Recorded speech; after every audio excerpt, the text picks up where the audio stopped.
Alrighty, this is my November update for my greenhouse. The greenhouse has been insulated with bubble wrap, and I took down the shade cloth, and it's really been doing an amazing job at keeping the heat in.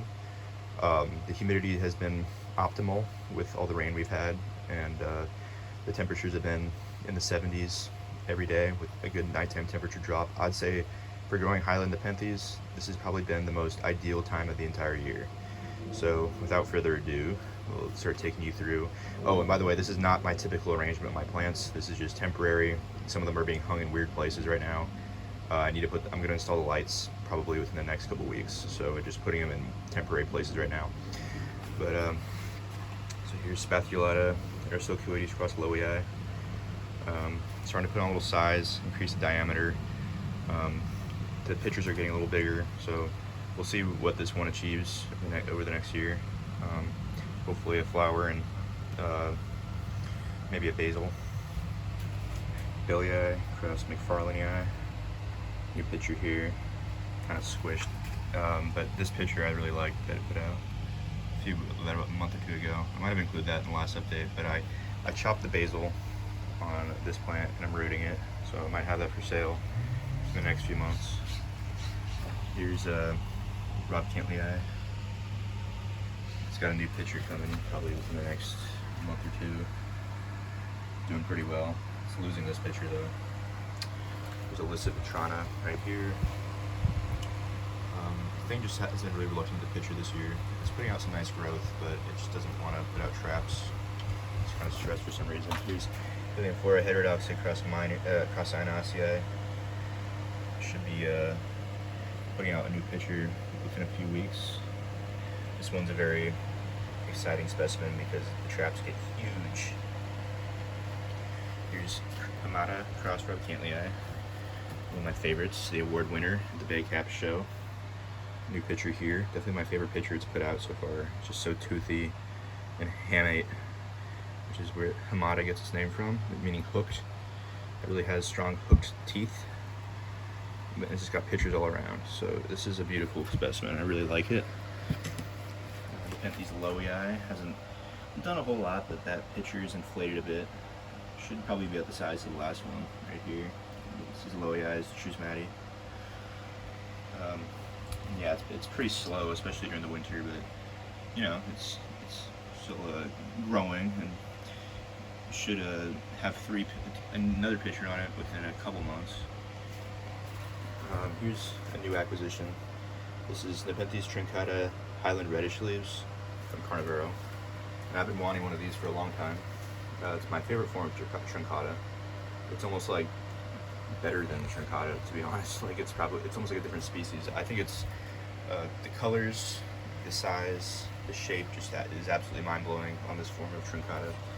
And should have a picture coming in the next month or two. Again, there's a lot of plants right now that have that, are kind of in that stage where they have a picture coming in the next month or two, including this one, which is Veitchii cross lowii right here. There's a picture coming, and it's starting to, that last leaf is looking good. Very slow growing plant.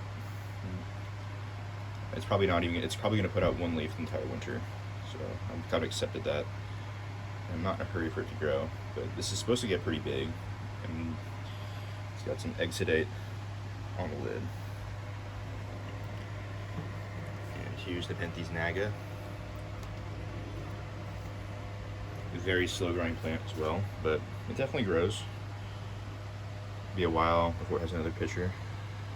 I'll see if I can get that.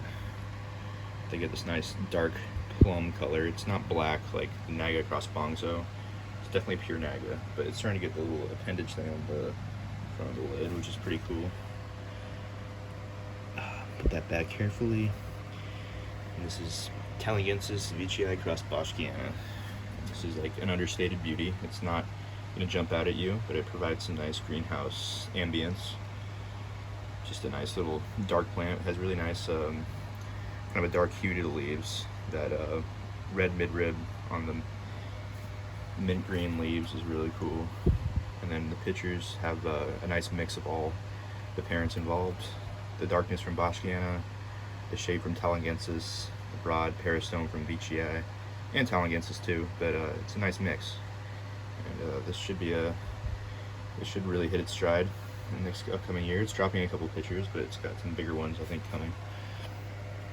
And Nepenthes Jambon, some nice basil pictures, and newly opened one right here. A little bit of warpage to its peristome as it opens. That's because it's going to have the most highly developed peristome yet out of all the ones that I've had on this plant. So looking forward to seeing this one get fully puffed out and colored up. Right. Just a beauty. I remember I got this one, the first picture it had was about this size. It was about the size of this basil. And actually almost exactly 4 years ago, because I think it was November 4th or November 5th, 2017 is when I got this.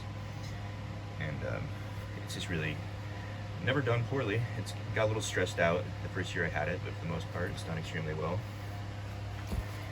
Here's an absolute gem, crown jewel plant. This is Nepenthes trismatiensis, Macrophylla cross-lowii from Westuba, and that's just a gorgeous picture. I've done the update on this one before, and I show this one a lot because it is probably one of my best plants, top 3.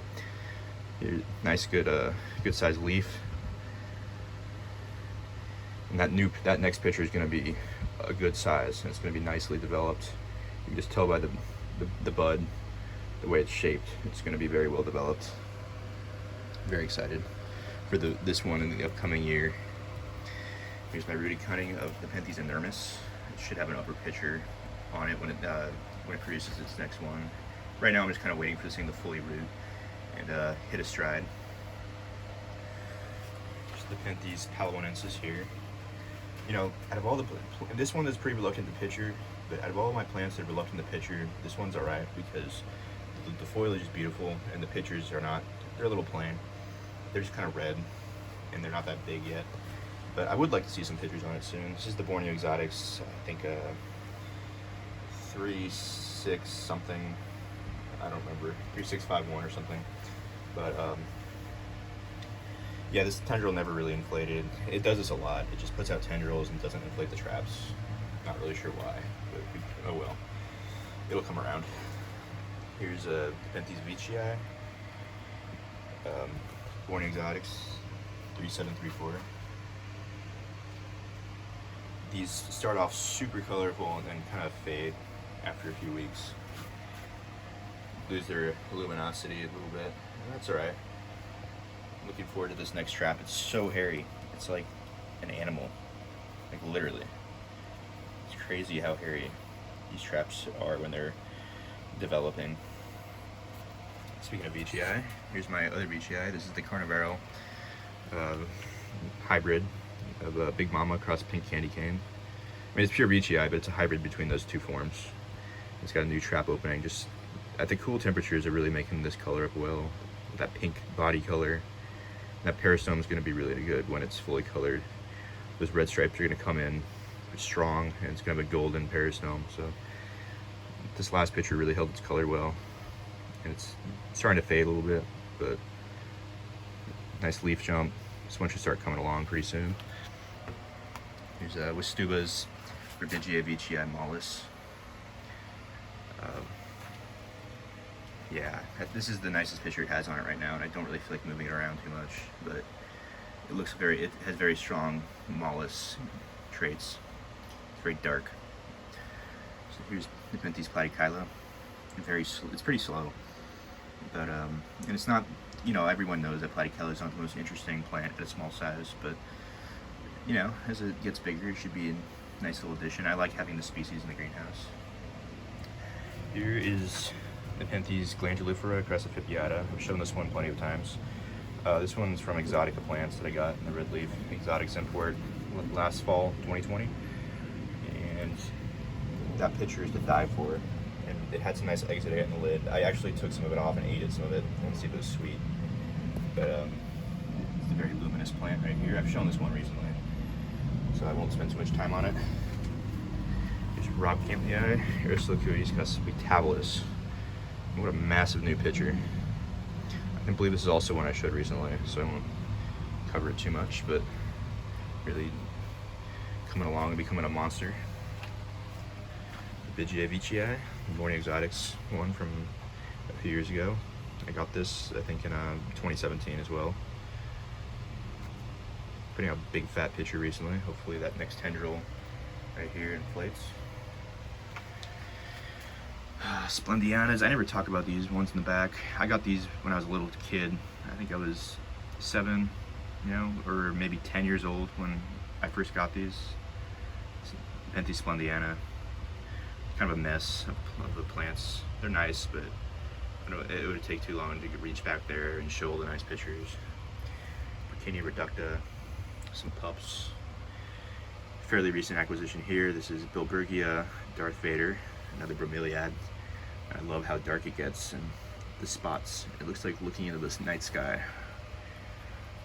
And when it puts out some new leaves, it'll get even darker.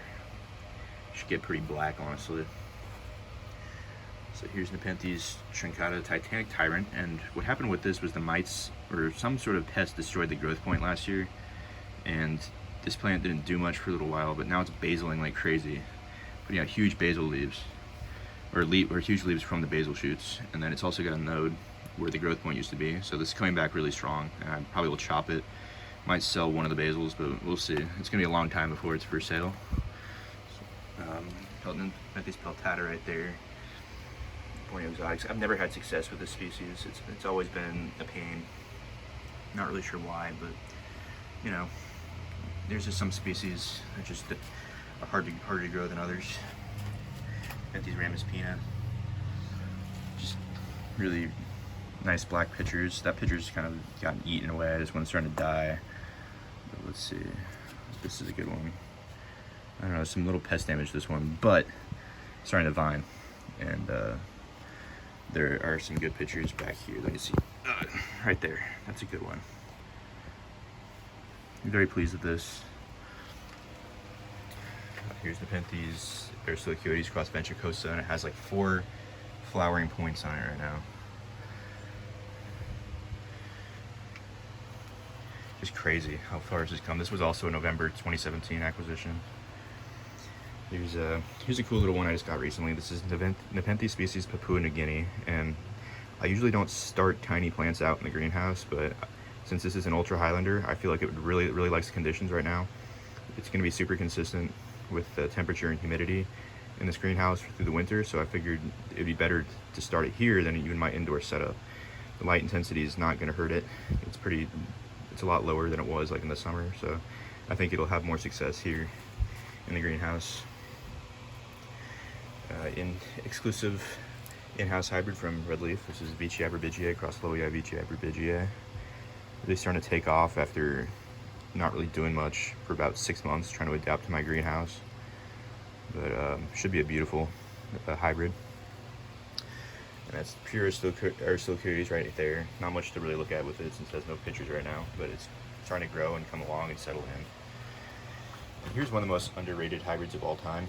This is Raja cross Lowii Vici. Really waxy looking new leaf, and this is clone 2 from Westuba, and I honestly think that I'm surprised that this isn't like more coveted, because it has one of the most impressive species crossed with one of the most impressive hybrids, and the colors and the size are just going to be incredible. And then also the leaves are super nice. They get this green, this like darkish green with some nice red hue to it, and I just don't understand why this isn't more popular, but whatever.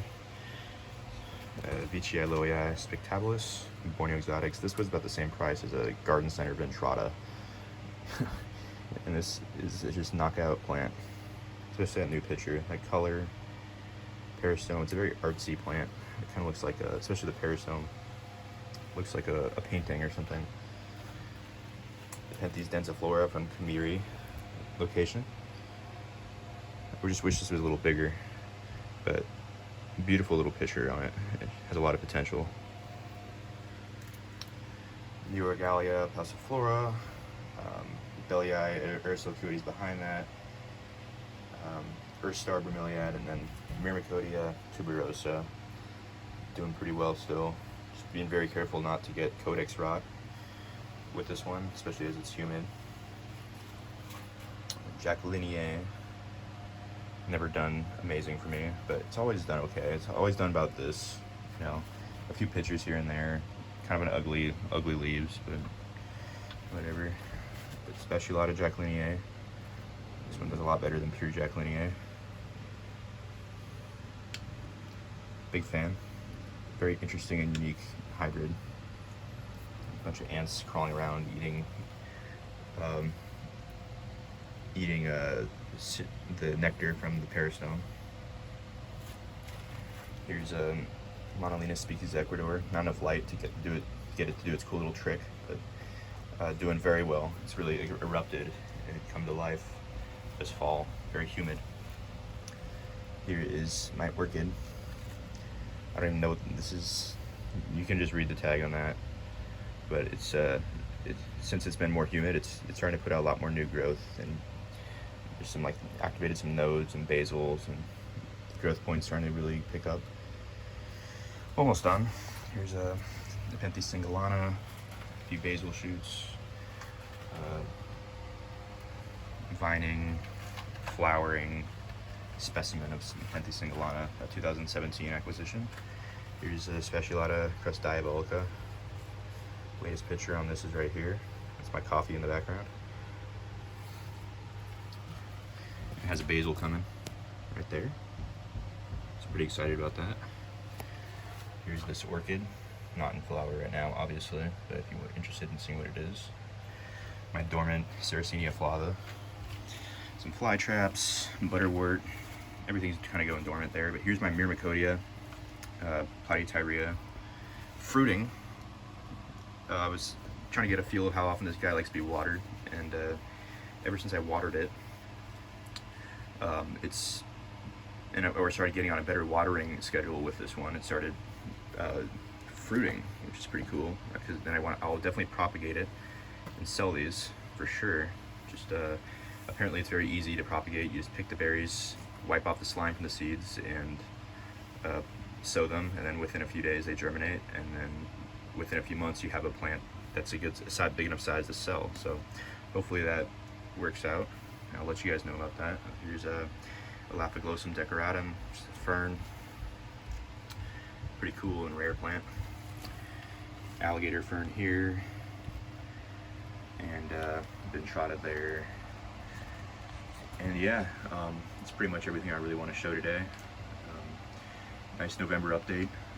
Interesting how it used to be at the winter and the late fall were the harder months to grow, and now they're the easier months. So